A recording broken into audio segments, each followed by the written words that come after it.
Graça e paz, amados irmãos. Nós estamos aqui às margens do rio Sirigi, este rio que corta esse distrito com o mesmo nome, Sirigi, que é município de São Vicente Ferrer, está localizado na região da Mata Norte do estado de Pernambuco, e esse rio deu origem a uma micro-região chamada Vale do Sirigi. Nós escolhemos esse local porque é uma reserva ainda, uma reserva natural do remanescente da Mata Atlântica, e também por ser uma região onde nós moramos ainda quando éramos criança. Mas, meus irmãos, nós aproveitamos esse cenário aqui do rio Sirigi, as águas correndo por entre as pedras, essas pedras lapidadas também pela água, e para falar de um texto bíblico que está escrito no livro de 1 Reis, no capítulo 17, especificamente a partir do versículo 8, em que tem uma mensagem trazida pela Bíblia Sagrada por meio da revelação, e que fala a respeito da multiplicação do azeite e da farinha lá naquela cidade de Serepta. E nós vamos ao texto 17 de 1 Reis, e a partir do versículo 8. Então veio a palavra do Senhor dizendo: levanta-te, vai a Serepta, que pertence a Sidom, e habita ali. Ordenei a uma mulher viúva ali que te sustente. Então ele se levantou e foi a Serepta. Chegando à porta da cidade, estava ali uma viúva apanhando lenha. Ele a chamou e lhe disse: traz-me, peço-te, num vaso um pouco de água para eu beber. Indo ela a buscá-la, ele a chamou e disse: traz-me também um pedaço de pão. Respondeu ela: tão certo como vive o Senhor, o teu Deus, não tenho nenhum bolo, senão somente um punhado de farinha numa panela e um pouco de azeite numa botija. E veis aqui, apanhei 2 cavacos e vou prepará-lo para mim e para meu filho, a fim de que o comamos e morramos. Elias lhe disse: não temas, vai, faze como disseste, mas faze disso primeiro para mim um bolo pequeno e traze-o aqui fora. Depois o farás para ti e para teu filho.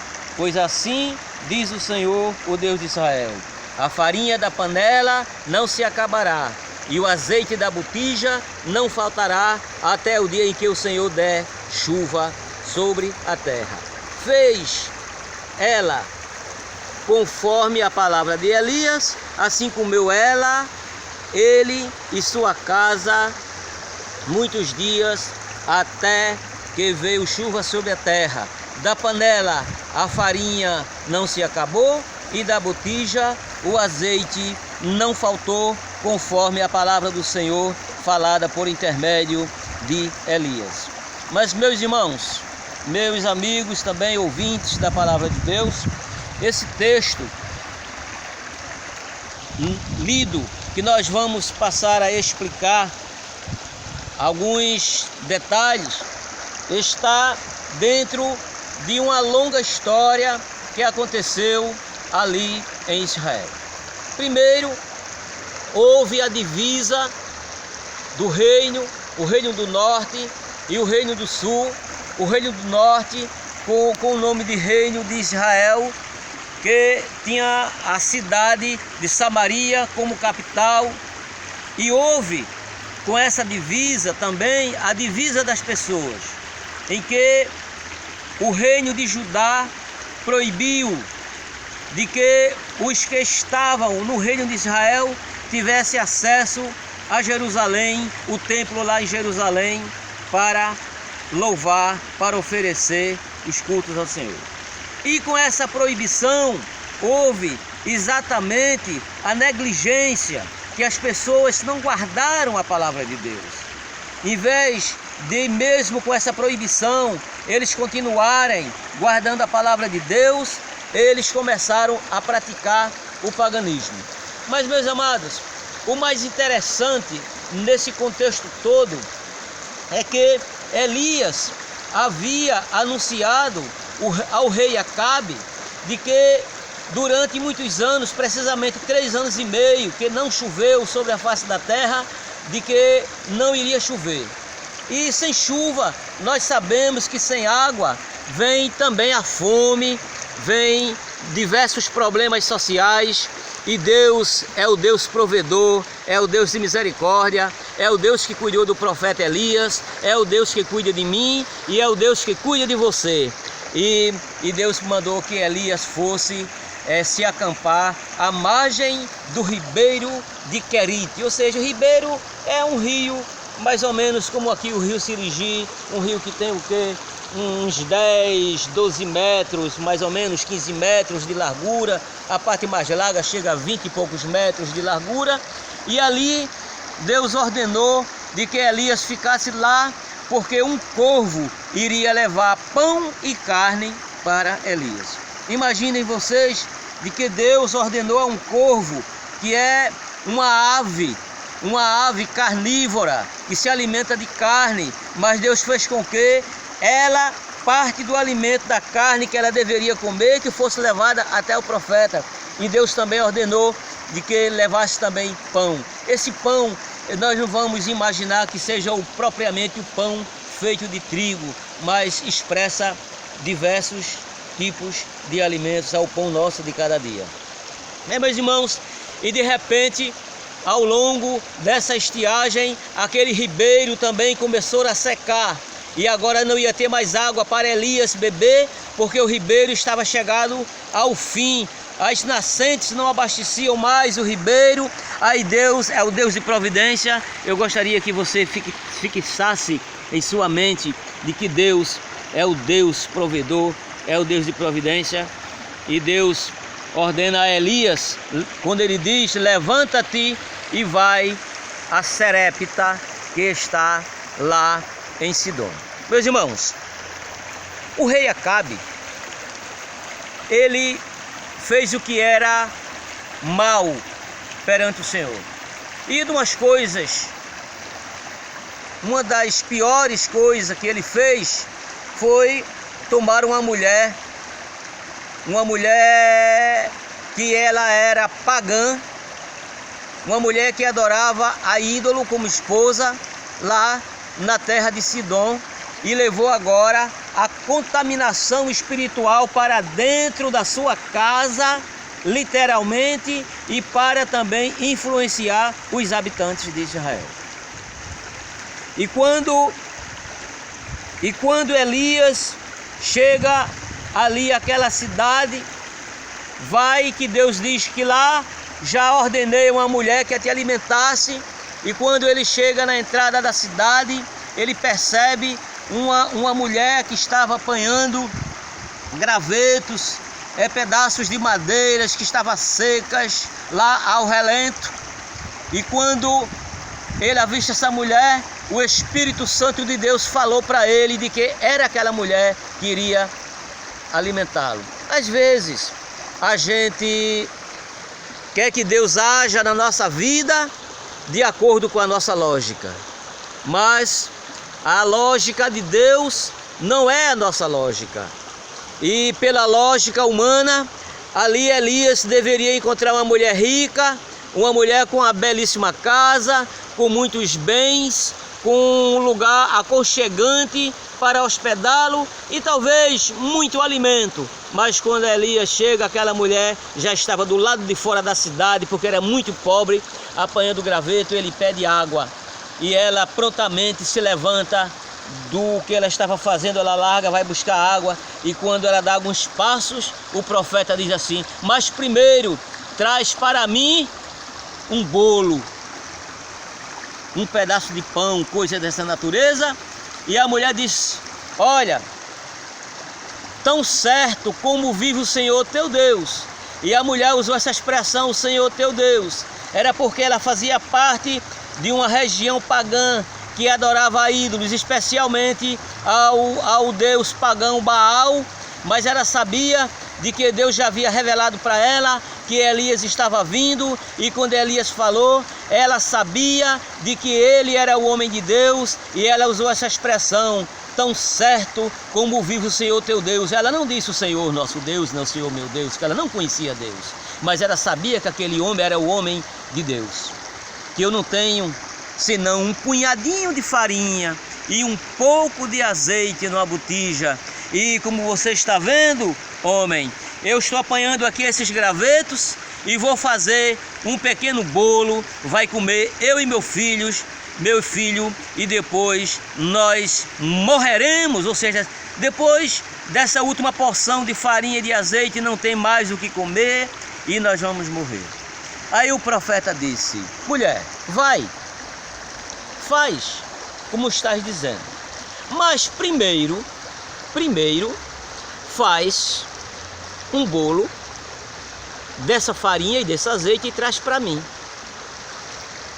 porque o Senhor está dizendo de que nem vai faltar a farinha e nem vai faltar o azeite na tua botija até o dia em que o Senhor derramar chuva sobre a terra. Mas o engraçado nesse texto todo não é bem o que foi lido. O que foi lido você já pode até conhecer e saber decorado o texto, mas é o que está, a mensagem para nós que está entre as linhas, que está por trás de todo esse contexto. Ora, como é que Deus manda um homem sair do lugar onde ele estava porque já não tinha mais água, e que Deus havia providenciado uma pessoa já lá na terra de Sidom, que era uma região totalmente pagã? Elias tinha saído do seu território, já tinha saído do território de Israel, e quando Elias chega, a mulher que iria alimentar Elias era uma mulher mais pobre do que Elias. Não tinha o que comer, estava catando graveto e só tinha um pouco de azeite e só tinha um pouco de farinha. Então, talvez na nossa ótica, na nossa visão terrena, na nossa visão de prosperidade, porque nós estamos buscando, muitas vezes as pessoas estão buscando, o que eu quero dizer, a palavra de Deus, estão buscando igrejas, estão buscando denominações em que lá ele possa fazer alguma coisa para ter um crescimento, para que a prosperidade dele possa aflorar, para que ele possa mudar a sua situação social ou mesmo econômica. Mas, meus irmãos, e quando aquela mulher diz de que não tem o que comer, só vai comer aquela porção, depois morrer, ela e o filho dela, e o profeta diz que o Senhor manda dizer que não vai faltar mais farinha, nem vai faltar azeite, mas uma coisa está muito claro, e quando ele disse primeiro traz um bolo para mim, ele está falando da primícia. E a primícia é aquilo que nós oferecemos para Deus em primeiro lugar. E Jesus Cristo disse que é o que nós deveremos oferecer a Deus em primeiro lugar, é nossa crença. Quando ele diz assim, buscai em primeiro lugar o reino de Deus e sua justiça, e as demais coisas vos serão acrescentadas. E aquela viúva naquele momento, ela reconhecendo que o profeta era um homem de Deus, ela disse: olha, como vive o Senhor teu Deus, não existe nada mais do que um pouco de farinha e um pouco de azeite. Mas aquela mulher, quando o profeta disse que o Senhor, Deus de Israel, está dizendo que não vai faltar azeite nem farinha na tua casa, aquela mulher tomou posse da vitória, aquela mulher se apoderou da palavra. A prova é de que ela não comeu do bolo antes, ela fez um pequeno bolo e trouxe para o profeta. Isso é a primícia. Nós deveremos oferecer para Deus a nossa primícia. Mas, meus irmãos, uma outra parte muito interessante é de que Israel estava vivendo um vazio espiritual. E o vazio espiritual nos leva a nós preenchermos o lugar que é templo e morada do Espírito Santo, por coisas pagãs e por coisas mundanas. A própria física diz de que não existe possibilidade de dois elementos ocuparem o mesmo espaço. Um tem que expulsar o outro. Você não tem como colocar pedra em um vaso cheio de água. Se você colocar pedra, essa pedra vai expulsar a água. E se tiver pedra e você colocar a água vai transbordar. Então, de qualquer maneira, o que você prima, que é a água, ela vai ser desperdiçada. Se você coloque primeiro a pedra ou se você coloque primeiro a água. Porque não existe possibilidade de dois elementos estranhos ocuparem o mesmo espaço sem que eles façam uma fusão. E na vida espiritual, quando há uma fusão, há uma desobediência e há uma adulteração da palavra de Deus. E Israel estava vivendo esse momento do vazio, em que não iam mais buscar o Senhor lá no templo de Jerusalém, e também cá esqueceram do Senhor. Aí vai o rei Acabe e traz agora uma sacerdotisa pagã para dentro de Israel, e ela começa a colocar postes ídolos nos montes, lá para que o povo passasse a adorar. E aquela geração que ia nascendo agora começou a esquecer do Deus que fez a libertação deles lá do Egito, do Deus que havia feito diversos prodígios, diversos milagres na vida deles. Começaram a esquecer e começaram a buscar Baal, porque exatamente existia esse vazio na vida deles. E eu gostaria de trazer para você nesta manhã, nós estamos aqui na manhã, mesmo que você vá assistir esse vídeo pela madrugada ou pela noite ou à tarde, mas aqui nós estamos em uma manhã maravilhosa aqui no vale, no Rio Sirigi, aqui no Vale do Sirigi, de que você não permita um vazio na tua vida.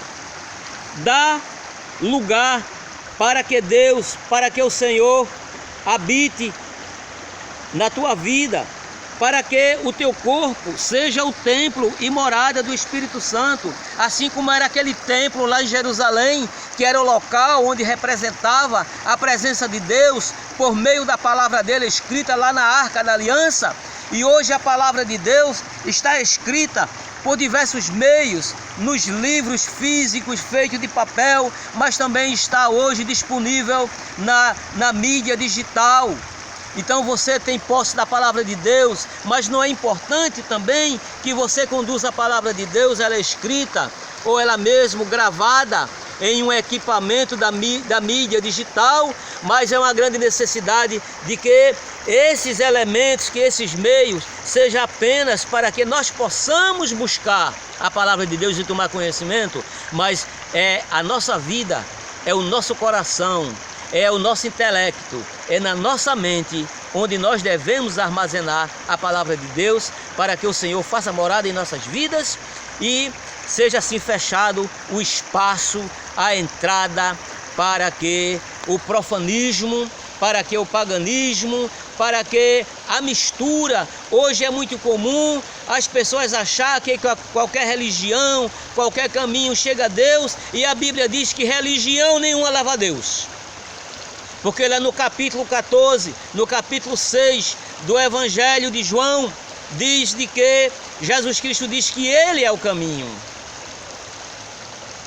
Que Ele é o caminho. Então, que leva a Deus. Então, só quem vai a Deus, o caminho que leva a Deus é por meio de Jesus Cristo. Não existe nenhum outro caminho, não existe mistura. Hoje existe uma tendência do sincretismo religioso, que é aquela junção, não tem importância. Eu hoje estou na igreja, eu hoje estou orando, eu hoje estou pregando, eu estou ouvindo a palavra, mas amanhã vou lá no camarada lá do candomblé, amanhã vou lá para a pessoa que lê a mão, amanhã eu vou para alguém jogar um búzio, porque tudo leva a Deus. Não. Só quem leva a Deus é Jesus Cristo, e o único caminho, a única luz para nós enxergarmos esse caminho, para que nós possamos andar no caminho, nós precisamos de ter luz. E a única luz desse caminho é a palavra de Deus, para que nós possamos ir por meio desse caminho que é Jesus Cristo e chegarmos até Deus. De que você assim possa refletir de que aquela situação de necessidade que estava o profeta e aquela situação de necessidade que estava aquela viúva ali da cidade de Serepta. Talvez você possa estar passando por uma situação dessa e isso possa ser representado por algum problema na sua vida, até financeiro mesmo, até um problema familiar, um problema espiritual, mas a palavra de Deus está dizendo de que Deus está à frente, Deus está tomando providência e você não pode ignorar o caminho que o Senhor vai traçar para você passar, porque nós temos que tomar posse da palavra de Deus e a providência que Deus toma em nossas vidas. E o Senhor, Ele vai cuidar de você. A Bíblia diz de que Ele cuida de mim, Ele cuida de nós.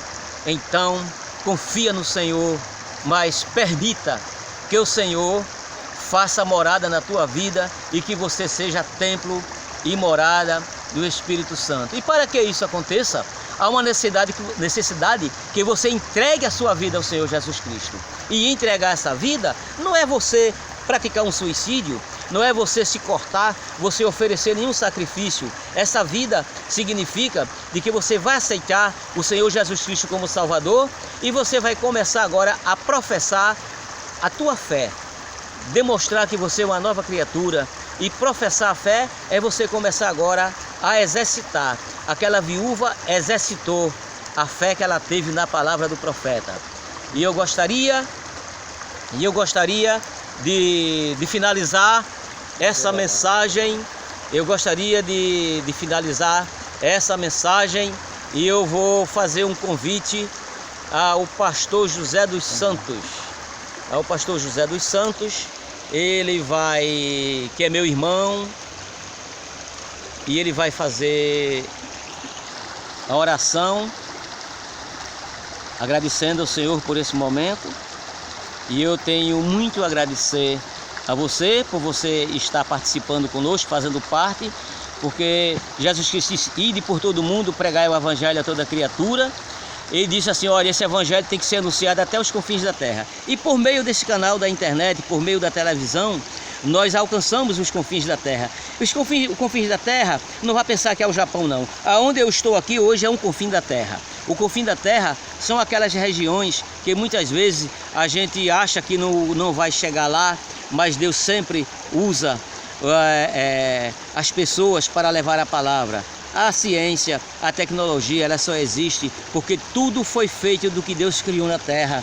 E foi Deus que deu a sabedoria, deu a inteligência. Falta apenas a nós reconhecermos isso e glorificar a Deus em nossas vidas. Por conta disso, eu convido meu irmão e o pastor José dos Santos para fazer essa oração. E um forte abraço. Entrega a tua vida ao Senhor Jesus Cristo. Mas se você está fraco na fé, talvez desesperançado, feito aquela viúva, que você tenha a última porção, sabendo que é a última porção, mas o Senhor está dizendo que Ele tem providência na tua vida, e crê nesta palavra, porque a palavra de Deus ela é viva e é eficaz. Ela é mais contundente, ou seja, mais cortante do que uma espada de 2 gumes. Ela pode separar medula e célula, coisas invisíveis aos nossos olhos, mas elas são reais. Mas também que é apta a separar alma e espírito e discernir o pensamento do coração. E que esse pensamento seja direcionado a Deus e que Deus abençoe. Um forte abraço. Amém. Bom dia, bom dia. Amém. Neste momento nós vamos orar, suplicar as bênçãos de Deus, e aonde você estiver, ore conosco. Senhor e justo Deus, neste momento, Senhor, nós queremos te agradecer, em primeiro lugar, pelo dom da vida eterna, pela salvação, Senhor, de graça que Tu tens nos dado por meio do sacrifício de nosso Senhor e Salvador Jesus Cristo. Queremos, nesse momento, Senhor, suplicar as bênçãos para todos que estão, Senhor, nos vendo, nos ouvindo, de alguma forma, Senhor, que estão ao alcance desta mensagem que foi transmitida e desta oração. Aquelas pessoas, Senhor, que tiveram suas vidas arruinadas, que se acham em uma situação difícil, tal qual, Senhor, aquela mulher, aquela viúva, ou melhor, aquela população do Reino do Norte e Israel, no período de estiagem. Neste momento, Senhor, nós podemos suplicar as Tuas bênçãos, que Tu mandes a providência, Senhor, para nossas vidas diárias. Aqueles, Senhor, que estão faltando mantimento, que Tu mande, Senhor, de meios para que possam sobreviver bem. Mas principalmente nós Te pedimos na vida espiritual, pessoas que estão afastadas da comunhão Contigo, pessoas, Senhor, que não têm esperança de vida eterna, estão apelando, Senhor, para depois da morte alguém fazer alguma oração, alguém fazer alguma prece, fazer até alguma oferenda por ele, para que ele possa ser alcançado do outro lado da vida. Pessoas que estão, Senhor, esperando terem outra existência, para terem outra chance de se redimirem. Mas neste momento nós estamos orando e estamos Te pedindo que Tu Te reveles cada vez mais, para que eles não percam a única chance que estão tendo, é de ouvir a Tua palavra e de poder Te aceitar como o único Senhor e Salvador de suas vidas. Abençoa, Senhor, a todos que estão a nos ouvir e a nos ver, e que a bênção da salvação possa entrar em cada vida, em cada lar. E amém. Irmãos, nós temos aqui também pessoas que moram aqui na comunidade, né? A irmã Lourdes e o Endes, né? Moram aqui perto e nós vamos ficar aqui juntos